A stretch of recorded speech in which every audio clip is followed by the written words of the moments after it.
be having we are going to have a Q&A session at the end of his talk, but also if you have some questions about anything he's currently speaking on or a slide he's showing, go ahead and enter that into the chat, and I will make sure that he gets those questions answered for you. So again, thank you so much for joining us, everyone. Please go ahead and mute your mic and stop your video so that the focus can remain on Shaun. Shaun Donovan is with the San Antonio River Authority, and he has been with the River Authority since 2012. And he is going to be talking about the River Authority's Mussel program, which has been doing research since 2014 on the freshwater mussels in our system. So, Shaun, I'm going to go ahead and turn it over to you. All right, thank you very much, Amanda. Everybody hear me okay? Yes. Okay, so I'm going to go ahead and share my screen. Like Amanda said, if there's any questions, you guys are more than welcome to put them in the chat box. I also, as we walk through this, kind of going to go through a lot of information. So if you guys do have questions pertaining to a particular slide or a particular part of the presentation, feel free to jump in, raise a hand, type in a question. We can answer those as we go through, because it might be a helpful way to just answer them as we walk through the presentation. So I'm going to share my screen here. So let's see, actually, I'm going to stop that because there is we're going to show you guys a little video here in a little bit. So I want to make sure that I'm sharing the sound as well. So get that pulled up. Okay, so I'm hoping that everybody sees that PowerPoint presentation, okay? Yes. Okay. All right, so I'm going to go for a couple of slides here into what are freshwater mussels, why do we care about them? And then after we go through that kind of initial introduction, we'll go and walk through the River Authorities program. Like Amanda said, we've been doing this program in earnest for about 7 years now. We're really proud of the place that we are and the work that we've done so far. So give you guys a good update on that. But again, we want to start off with just a general overview on freshwater mussels. And so, that we always get this question, why mussels? And you can't go out and, catch a mussel with a rod and reel. You can't go out and look at mussels like you can with birds or butterflies or other sorts of insects. And so, there's always the question of why do we care about freshwater mussels? And, from my perspective as a biologist, I always look at the intrinsic value of the health of the wildlife and the health of the ecological system. That is certainly a part of this, but there's some more tangible, measurable benefits. And so one way you might hear these guys referred to as is the liver of the river. So, just like you would in the human system with the liver filtering out toxins, the mussels do the exact same thing in the water column. So they are a filter feeder. This picture in the bottom center is a yellow sand shell. There's these two small openings. So these are called their in-current and ex-current siphons. So this brings water into their body. They filter things out of the water column. So think about algae and bacteria, other sorts of nutrients in the system. They'll filter out, trap those things in their body, and then release clean water. So if you have a healthy population of mussels, you might reduce the bacterial pollution in the system. You might eliminate some of the algae in the system to help with water clarity.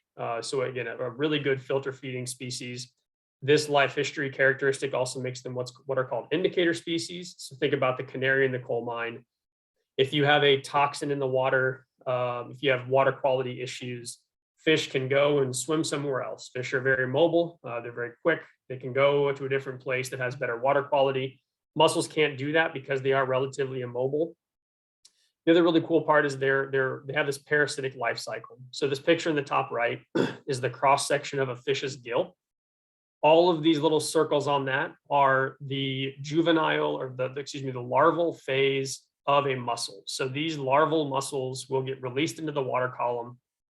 As soon as they come across a fish's gill or a fish's fin, and the mussels do have different ways of delivering these larval organisms to the fishes, they'll close up on those gills or close up on those fins, where they're actually going to extract nutrients from the fish for anywhere between 2 to 8 weeks.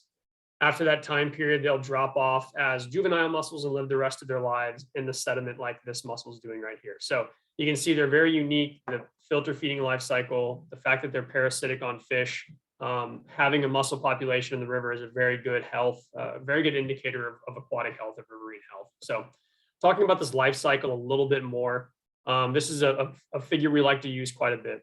So you can see in this image, you have the adult male mussel will release sperm into the water column. The females, being filter feeders, will filter that sperm out of the water column. They'll fertilize the eggs in the system. Then they'll release that glochidia, which will then attach to a fish. Glochidia is the larval form. We won't use that word too much today. But this larval form attaches to fish, drop off as juveniles, drop off into the sediment, and then grow back into adults. And so here's a couple of cool pictures. This is the picture on the top right. These are both yellow sand shell pictures, but the one on the top right is actually the gills of the mussels. So whenever they're what's called gravid or pregnant, have fertilized larval in their system, they will inflate these gills. Usually they're about the thickness of a sheet of paper. So they'll inflate these gills. That means that she's gravid. This is a picture looking inside of a mussel shell, and you can see here's a gill and here's a gill, but this is very inflated. So again, it's a really, really cool life cycle. But again, a really good indication of aquatic health. These organisms cannot complete their life cycle without a healthy fish population. You need good water quality, so you can kind of start seeing why these organisms are important and why they're good indicators of a healthy riverine system. The other part is that they're one of the most threatened taxonomic groups in the world. The only group that has a higher percentage of threatened, endangered, or extinct species is freshwater snails. So you can see a theme there with the freshwater organisms. There's about 297 North American species. More than 33 are extinct. Unfortunately, that more than symbol is appropriate because some of you may have seen about a month or so ago that there was a new batch of organisms that were considered extinct, and there were, I believe, 8 freshwater mussels on that list. And so, this is a very imperiled group for a lot of reasons, like construction of dams, decrease in water quality. There was a commercial industry for these organisms for a number of years. But again, they're very, very imperiled. There is currently 88 federally endangered or threatened species. So this is on the Endangered Species Act. There are 15 state-listed species, and there's a number that are considered candidate species. And the picture that I show here is all of these kind of brightly colored, bronzish, golden type mussels are the reason why we really started our mussel program. This species is called a golden orb. And back in 2014, I think actually in 2012, it was listed as a candidate species for listing on the Endangered Species Act. Since then, there's been some genetic work done where these organisms are no longer considered federal candidates because they've been lumped together with other groups of organisms. But we did have this threat in our basin a number of years ago. That federal listing threat is now gone, but still important. And again, kind of recent memory here. A lot of these articles are pretty recent. So this one is actually in the Express News. This was back at the beginning of October about, excuse me, these 3 mussels in the Guadalupe River are about to be added to the endangered species list. They have since been added to the endangered species list. You can see something right here in the middle, also from October. Why are so many mussel species just declared extinct? That was a whole group. Some of you might have heard about the ivory-billed woodpecker. That was the same day that the freshwater mussels were extinct, or some of those were considered extinct. You also see these stories here from the AP about these big, huge declines in mussels in the Clinch River system, and the same thing here at the bottom, freshwater mussels near extinction. And so, unfortunately, a lot of times when you hear stories about these organisms, it's not going in the right direction. So we do have some good coverage that we'll talk about down the road about our River Authority mussel program. So that's just a really brief overview on freshwater mussels. To start diving in specifically to our program, what we've done and where we are currently, I want to kind of start walking through some of this. So we started off 2014 with a freshwater mussel project called the Holistic Mussel Project. And basically what we wanted to do is figure out what species are in our basin, how many are there, and where do they live? Those are the very basic main questions. You can see there's a number of species throughout these pictures. You can see that the physical diversity is really, really cool. Some cool names of mussel species too: rock pocketbook, pistol grip, three ridge, golden orb, washboards, giant floaters. There's all sorts of species here. This project really began in earnest in 2014. We had done some surveys previously, but for the official board approved project for the River Authority, it was 2014. So the other part that we do is, identifying mussel species throughout the basin. We did quantitative and qualitative surveys. So qualitative is we go out and we search an area, how many do we find? Quantitative is very much defined, and we take quarter-meter transects and we search in the ground, and it's very much more of a structured survey. So we've sampled over 250 sites to date, and we've had 13 species identified. We do have a dive program. So this is our senior aquatic biologist, Chris Vaughn, and myself about to dive. Obviously, there's a lot of deep water pockets in our basin, and we want to make sure that we're doing accurate surveys throughout our stream. We do some other data collection like substrate type, water velocity, and abiotic parameters, meaning dissolved oxygen, temperature, pH, those types of things. We'll do in-stream cover just to get an idea of where these mussels are living to help us inform future decisions that we'll talk about down the road. So this is this figure. Basically, the way to read this is on the bottom on the x-axis is river miles. So think about on the far left of your screen, San Antonio. Think about on the far right of your screen, the confluence of the Guadalupe River, close to the bay.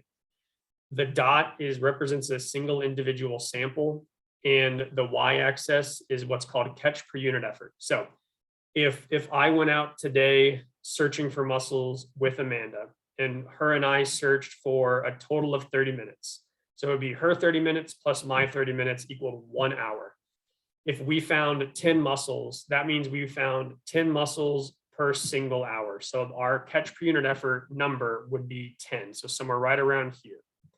So you can get an idea that as you go farther downstream, we find more mussels, we're more likely to find mussels, and we're more likely to find more individuals in an hour-long search effort. You can see we did a lot of sampling up here close to San Antonio.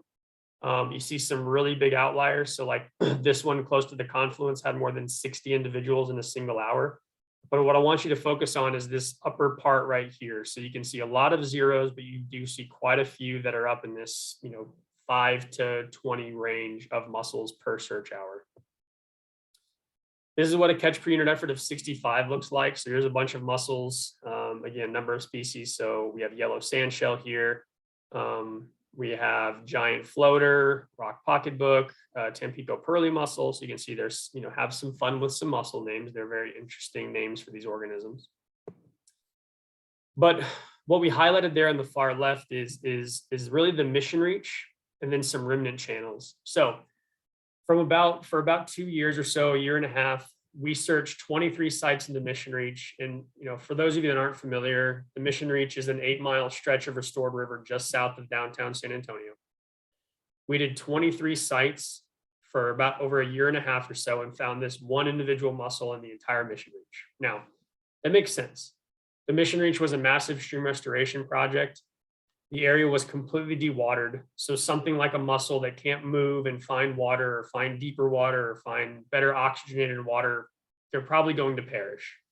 We don't think that they were there during the restoration. We think that they were eliminated from the system a while back with all the flood conveyance work done. But bottom line is we found this one individual in the Mission Reach for our 23 site survey.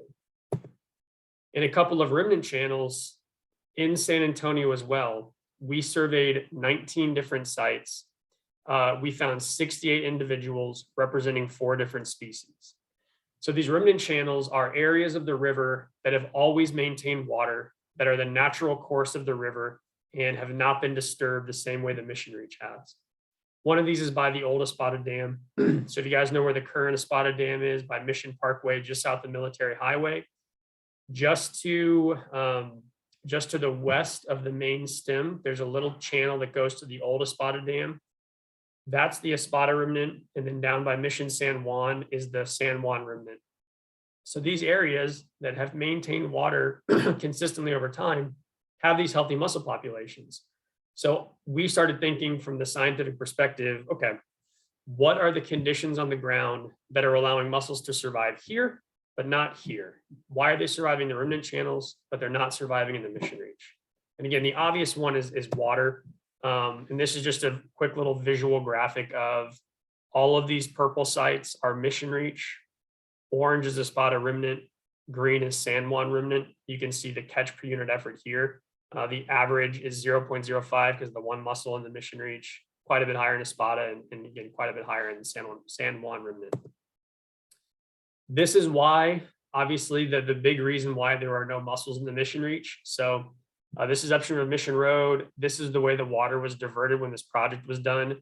So as you can see, this being the current course of the river, there's no chance for any aquatic organisms to live. There's no chance whatsoever. So it makes perfect sense that there's not going to be anything in this mission reach area. This is a kind of a before picture with water before the construction ever started. This is what the river looks like now. So what we wanted to ask ourselves is, okay, we understand that there was no water, that it didn't make sense that mussels would survive, but we started asking ourselves, can they survive now? If we gave them a boost in some form or fashion, could mussels come back to this area of the mission reach where they haven't been for at least a number of years? The question for us too was kind of that if you build it, will they come kind of thing. The stream restoration part, increased water quality, increased habitat quality, we believe. But if you build it, will they get there? So the first part, thinking about the suitable habitat is, again, is the water quality good enough? Is the water quantity enough? Are there host fish? Because we talked about that life cycle. And then is there the appropriate substrate? Just south of town, there's really big flood events. As you guys probably all know, the river comes up really fast and goes down really fast. So are all those conditions suitable? And then again, the best case scenario for this type of recolonization of an area is just letting nature do its thing. Stepping back, nature usually finds a way to recuperate itself if we can stand back. But asking ourselves that question, we started looking at, is natural colonization even possible with structures like Otilla Dam? Fish can't go up this dam, obviously, which means mussels can't go up that dam. So our thought to this, if you build it, will they come, was probably not, and certainly not in any sort of geographical time or time frame that would make any sense for us to kind of sit back and let that happen. So what we decided to do was what's called a mission reach mussel survivability study. And this is phase 2 of the River Authority's mussel program. We asked these questions: can mussels survive, thrive, and reproduce in the mission reach, the adults? Can juvenile mussels survive there? And are the necessary host fish present? So we asked ourselves these 3 questions, and we developed a study to really answer these questions. We also looked at these 4 species of interest. These 4 species are the 4 most common throughout our basin. From the top left, kind of going clockwise, you have yellow sandshell, free ridge, pimpleback, and pistol grip. These organisms are pretty common from about Floresville all the way down to the confluence. There are different densities in different areas, but for the most part, these organisms exist throughout our basin. So it gave us confidence to say it would make sense to try to put these organisms back up here in the mission reach because they were probably here before. The other part is we talked about that potential federal listing in our basin. That's obviously a big burden to do some sort of conservation or restoration. But the problem with that is that model is if you wait until something's rare, it's really, really hard to do something about it. So I always like this quote from Rosalie Barrow Edge. She was a big proponent of the suffragist movement. She was a very early conservationist. She was kind of a precursor to Rachel Carson. You guys may have heard that name before.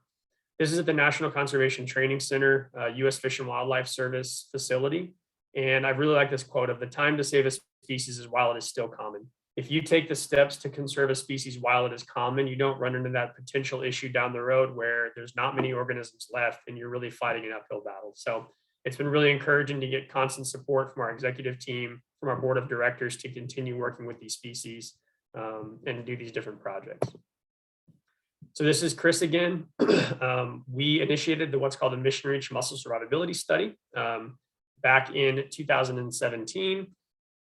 This project included 3 sites in the Mission Reach and 1 down in Goliad. Now, the reason why we did that is as of what's called a control site. So we know there's a healthy population in Goliad. We want there to be healthy populations in the Mission Reach. So we transplanted some mussels from Goliad to the Mission Reach. And then we went out and measured them quarterly to see what their survival and growth rates were from the Mission Reach compared to Goliad.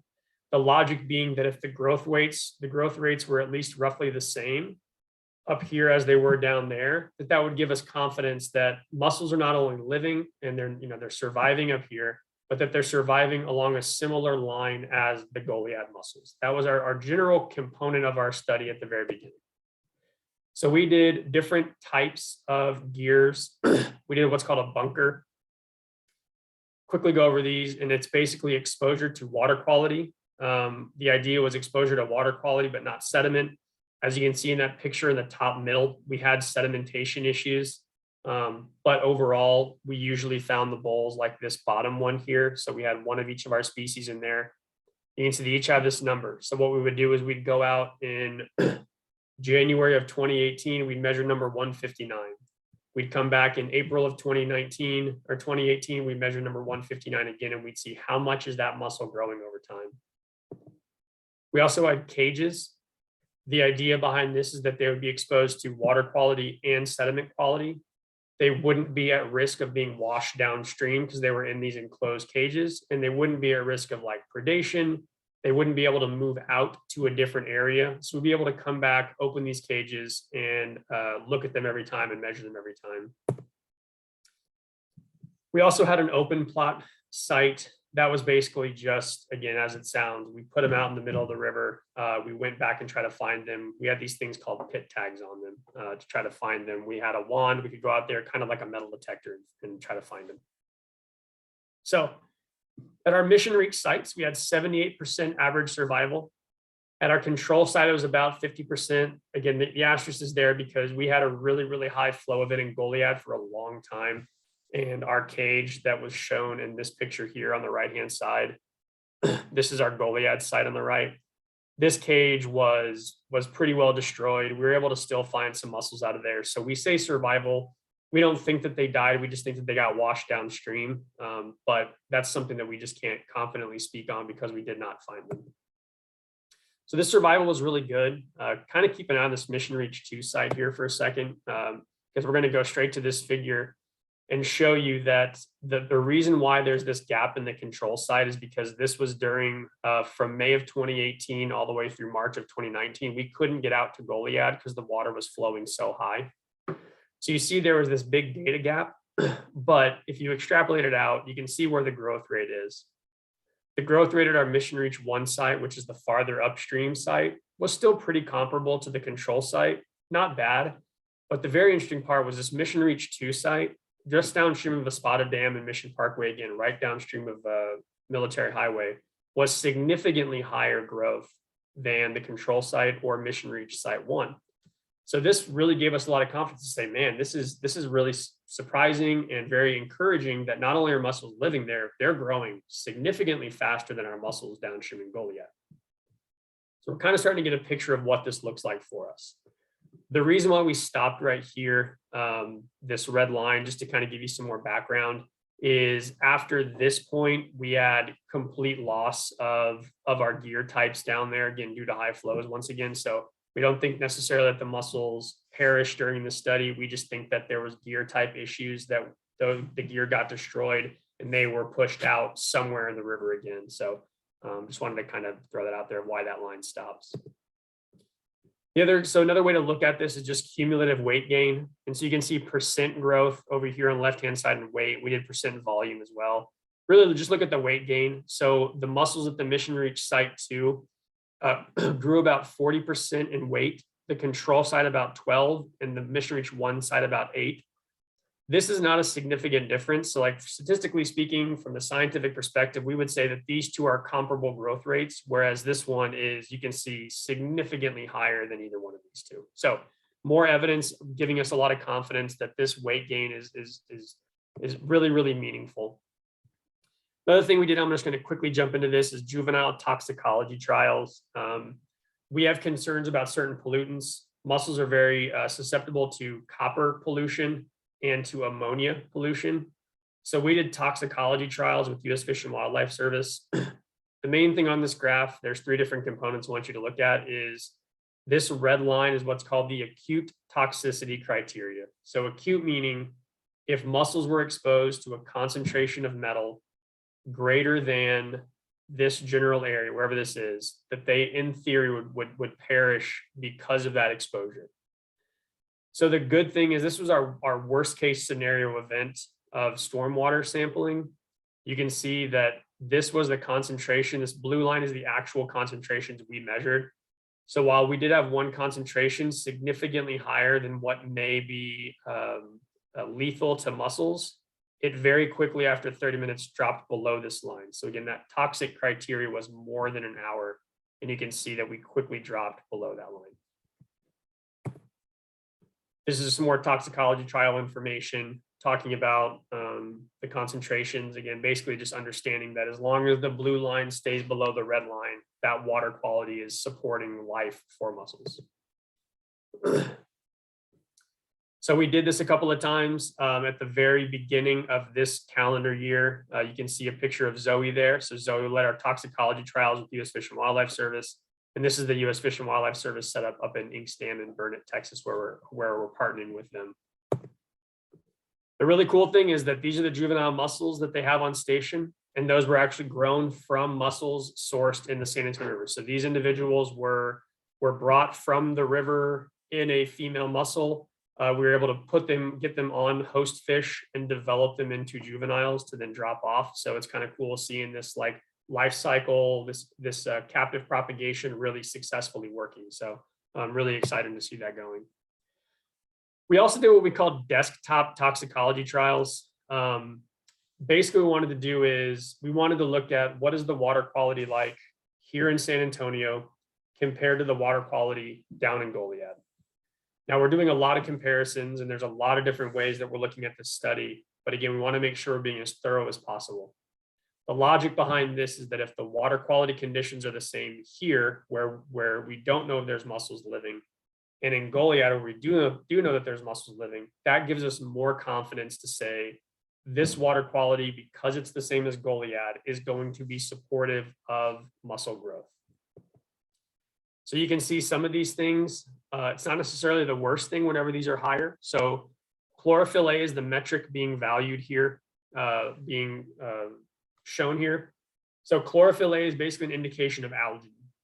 So as you guys know at this point in time, algae in the water column is something that mussels will filter out of the water and allow them to eat that. So if you say this Padre Road site is up in San Antonio in the Mission Reach, the green is State Highway 239, and that's the Goliad site. So just think about chlorophyll A being a good thing, helping mussels grow faster. That kind of makes sense why you have right here this orange dot higher every single year in the Mission Reach than Goliad. So we showed that crazy growth for the Mission Reach area.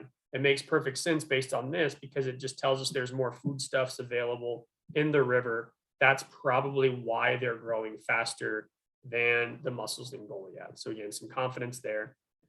We talked about ammonia being an issue. The good thing about this is it may seem like there's not much going on in this figure. And while it is just a pretty solid line at 0.10, ammonia is our concern with mussels. So the higher it is, the worse off that is for our mussels. 0.10, the reason why that number is so consistent is that our lab cannot detect values less than 0.10 for ammonia.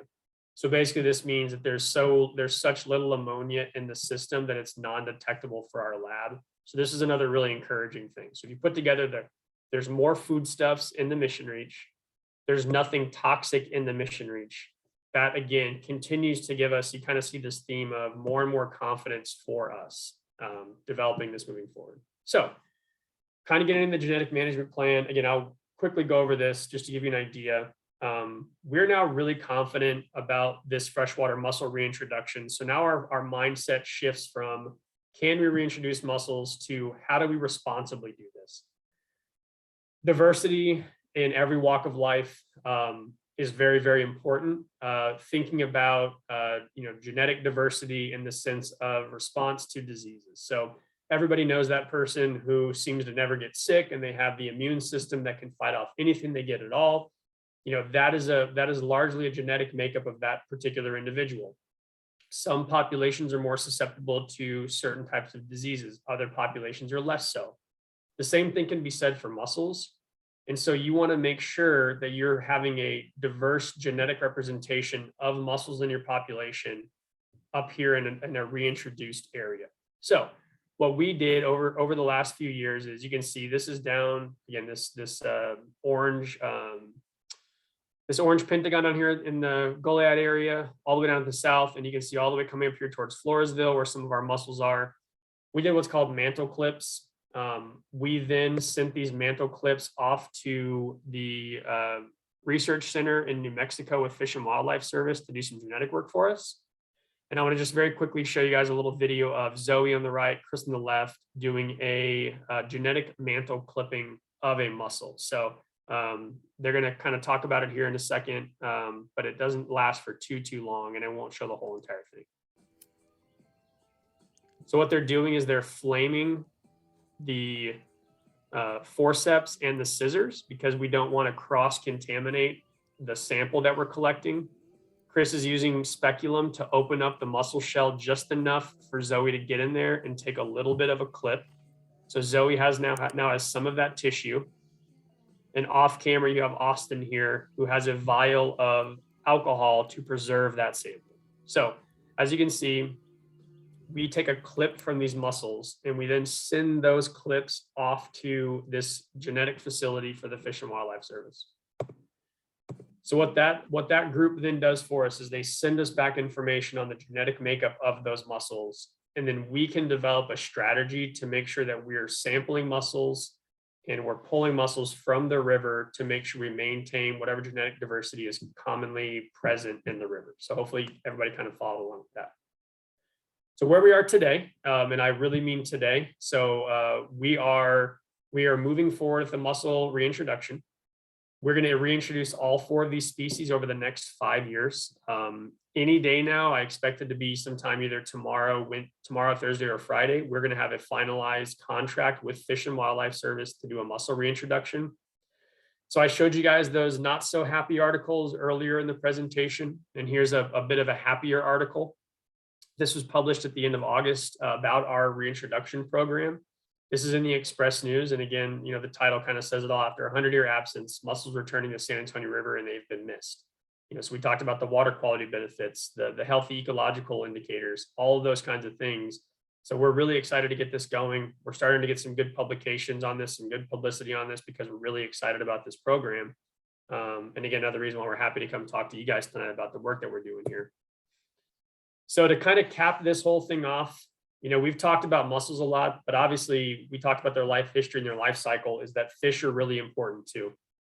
So this mission reach intensive Nectar survey, Nectar is another way to say fish. So just this mission reach intensive fish survey is, in order to reintroduce mussels, we have to understand what the population of fish are like, because if the fish population is not healthy, mussels cannot naturally live out their life cycle.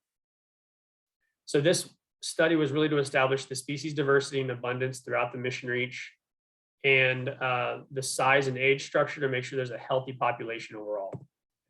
The really cool thing about mussels too is that they can be very host specific. So you can see some relationships here. The yellow sand shell are somewhat varied in the sense that they can use all 3 gar species in our basin as host fish. On the top left there is this is a spotted gar. So spotted gar are the most common gar species in our basin. So that's probably the most likely host fish for them. The three ridge is less specific. They like to use sunfish and bass. This is a picture of a green sunfish, but they can also use bluegill, largemouth bass, long ear sunfish, Guadalupe bass. In the bottom left and the bottom right, you see 2 more species that are pretty specific. So the pistol grip likes flathead catfish, and the pimpleback likes channel catfish.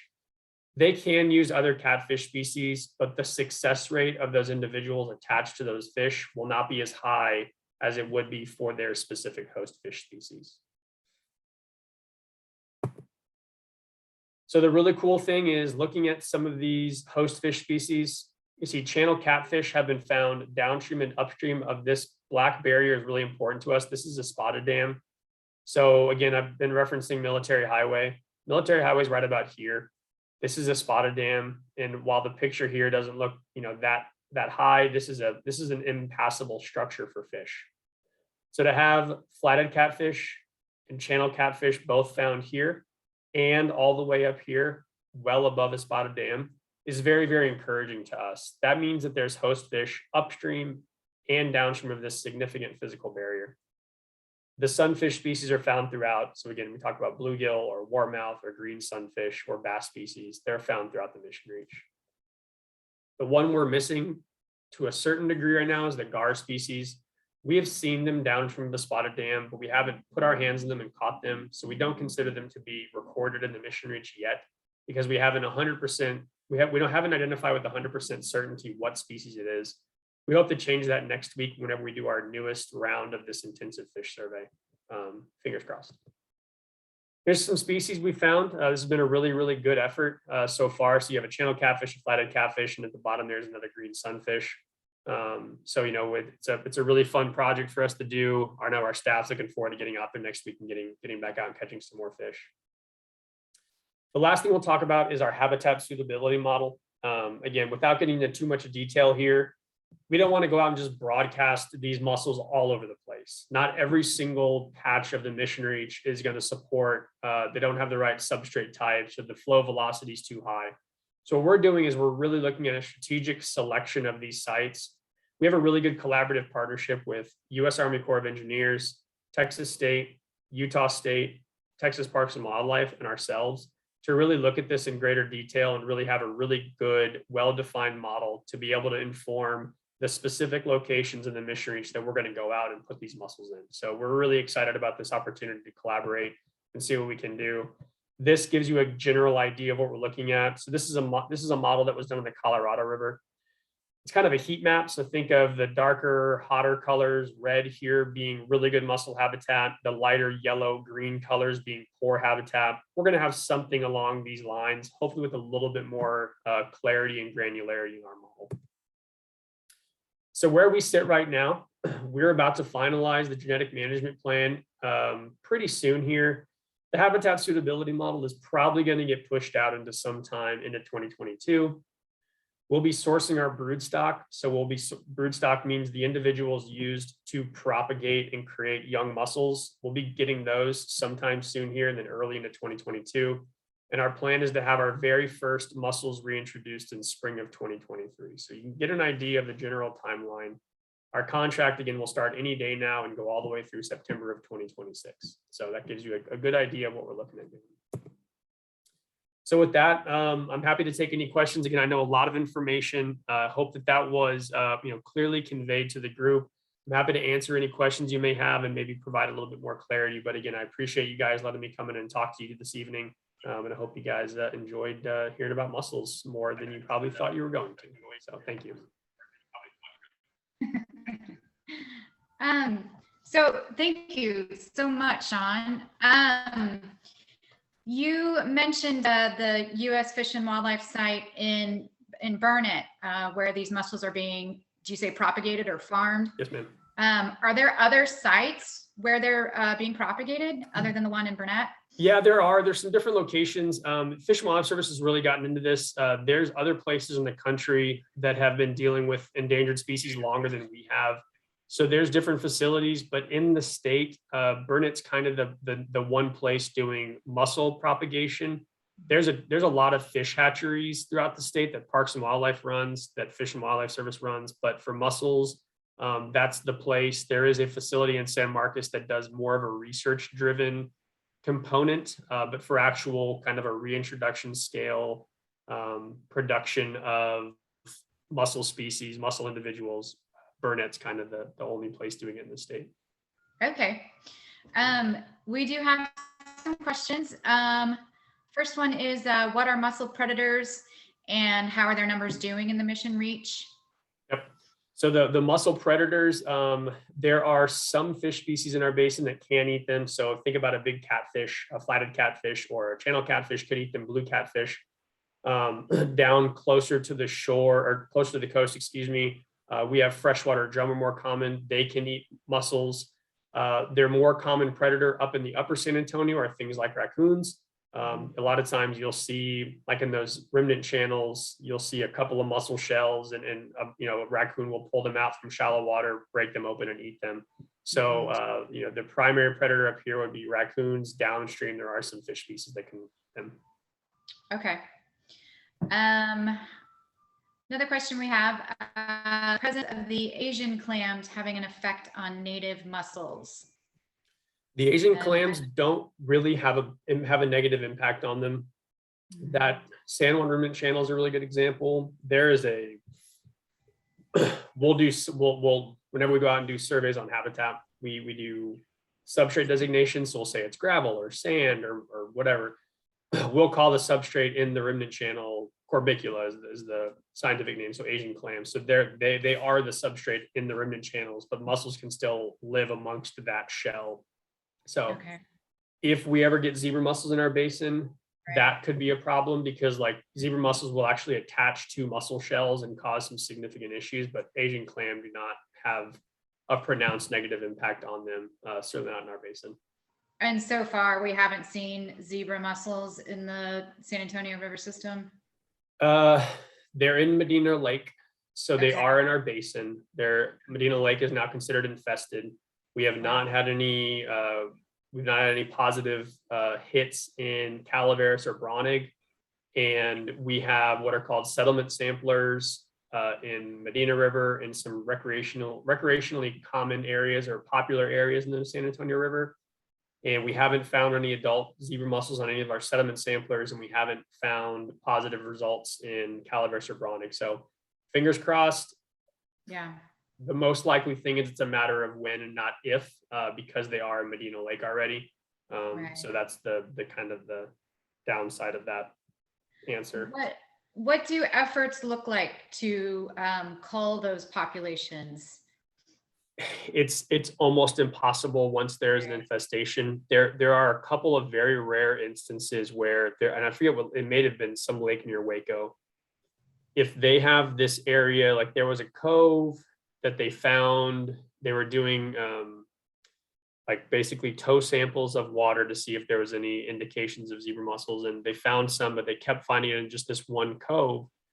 So what they did is they basically covered the bottom of that cove with like a plastic sheet, more or less, to prevent the organisms in the bottom from getting oxygen.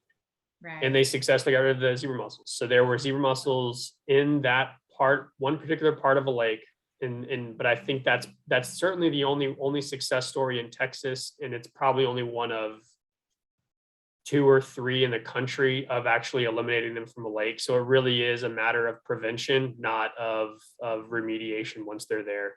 So yeah, that's the other part that's pending, is once it's there, you have a very, very slim chance of doing any sort of mitigation or remediation of them. You're kind of stuck with the issue at that point, at least with our current technologies and our current, the tools in our current toolbox. There's tons of research into zebra mussels, but right now there really hasn't been found an effective solution to eliminate them from the system. Right. You mentioned that the presence of chlorophyll indicates algae, and that's good for the mussels. But I was wondering how how unnatural algae blooms, I guess you could call them, that come from excessive fertilizer runoff and things like that. I know that can have detrimental effects for the oxygen levels and for fish, and can result in fish kills. So I guess I was just curious if you think any of the algae levels you might see in this system might be from unnatural sources. Yeah, good question. And there's 100% chance that there are detrimental levels at certain times. And I mean, like everything, anything in moderation. Once you get the chlorophyll itself, the presence of chlorophyll and subsequently algae itself isn't necessarily a bad thing for mussels. But the problem is if you get an algae bloom. So if we had this same kind of issue in that Espada Remnant Channel a few years ago. We had a big fish kill that killed about 12,000 fish. And so what ended up happening was there was dead plant material on the banks. That plant material got washed in during a big storm. The bacteria, the algae in the system had a bunch of nutrients introduced to it from not only from the dead plant material, but also from fertilizer runoff. The chlorophyll shot up. And the problem with that is that during the day when that chlorophyll and the algae, the algae starts photosynthesizing, it makes the dissolved oxygen go way up in the water body, which isn't necessarily a bad thing. But the flip side of that is at nighttime, when they're not doing photosynthesis, they're just basically going through metabolic processes and breathing more or less. That dissolved oxygen plummets to lethal levels for mussels and fish. And so Right. if you have these unnaturally high levels of chlorophyll, which indicates algae blooms, that can absolutely be kill mussels and fish. And so that fish kill we had in 2016 or 17, I forget, that a spotted remnant one, we never thought to look into spotted remnant for mussels. We found 5 dead mussels during that fish kill, which is what told us we should go do a mussel survey in a spotted remnant. So yeah, there is certainly a line where too much chlorophyll, too much algae can be a very bad thing. Right, right. Another question we have, are there going to be issues in extreme drought situations? There very well can be. There's some of the studies that they do, so that the San Marcos facility I spoke about is more of a research type facility for Fish and Wildlife Service. They do what's called desiccation studies. So they'll take mussels and they'll put them out of water for however long it takes them to start showing signs of stress. And there's a lot of ways they can do stress tests for these mussels. They'll take them out of water and put them in the sun or put them in the shade or put them in wet mud. And so these different studies that suggest how long could these mussels be out of water for. The other studies they do is how long can they sustain higher temperatures? Because obviously if you're in an extreme drought, it's really hot probably. The water levels are lower and lower, so that water is going to get really hot. So there's a lot of studies that suggest that mussels can withstand desiccation out of water for a long time, some species as long as a month. Others are much more susceptible. So you're talking about 3 to 5 days. 3 of our species are very robust. So the only one that's not is the yellow sand shell, is a little bit more sensitive to things like exposure to dry conditions or really hot water.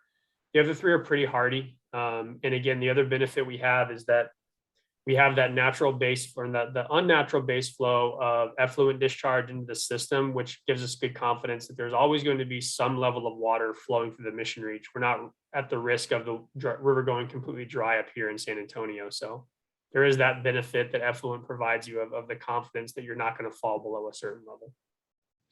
And how sensitive do y'all think these 4 species of mussels are to increasing warming water temperatures? Yeah, the threshold for most of these individuals is about 35 degrees Celsius, which I think is like 91 or 92 degrees Fahrenheit. We rarely reach that now. And so there is a little bit of a buffer there. Some other studies, 35 is a general rule of thumb. Some other studies have suggested as high as 38 or 39 degrees Celsius, which puts you up in close to 100 degrees, mid 90s. So we have confidence that there's time for these individuals to adapt. But admittedly, with a lot of these climate change questions is we think we have a general grasp on it. But if we sat up here and told you that, well, this is what's going to happen, this is how they're going to respond, right, we would be stretching our knowledge at that point in time. So you'd be guessing.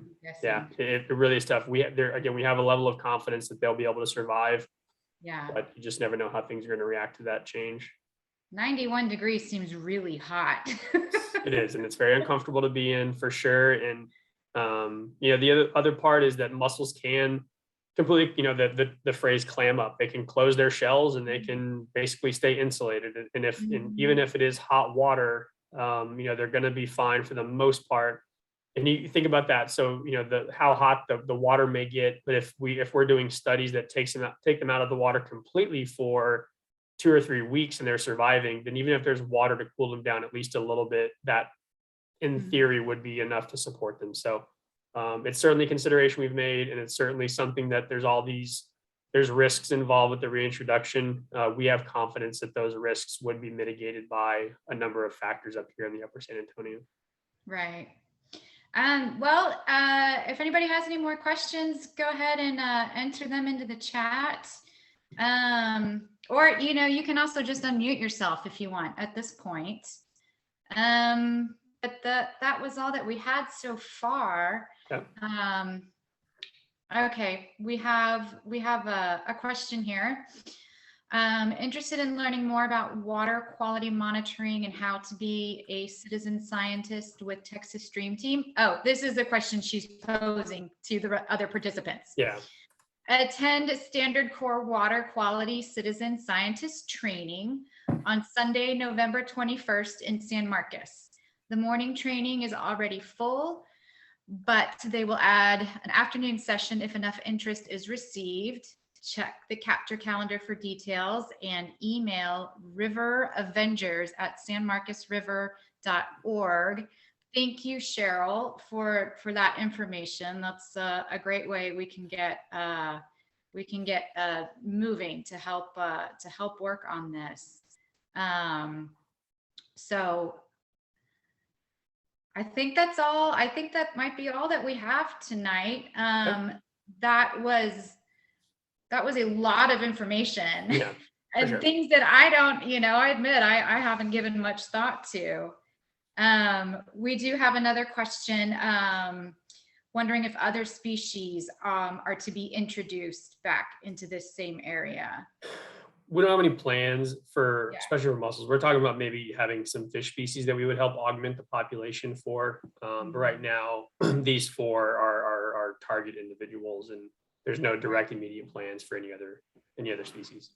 What about the gar species that was a host fish? Yeah, that's exactly what we're thinking about doing is could we bring some of those individuals from other water bodies or from downstream to bring those up. And one of our possible things would be if we take fish to the production facility and we utilize them for the life cycle process, do we just put them back in the mission reach as opposed to putting them back in at Floresville or putting them back in a Goliath? So that would be the species that we would look at to help augment that population. Right. All right. Well, Shaun, thank you so much. This was so informational, and we really appreciate you bringing this to us. My pleasure. Yeah. Thanks for having me tonight. You bet. All right. Thank you, everybody.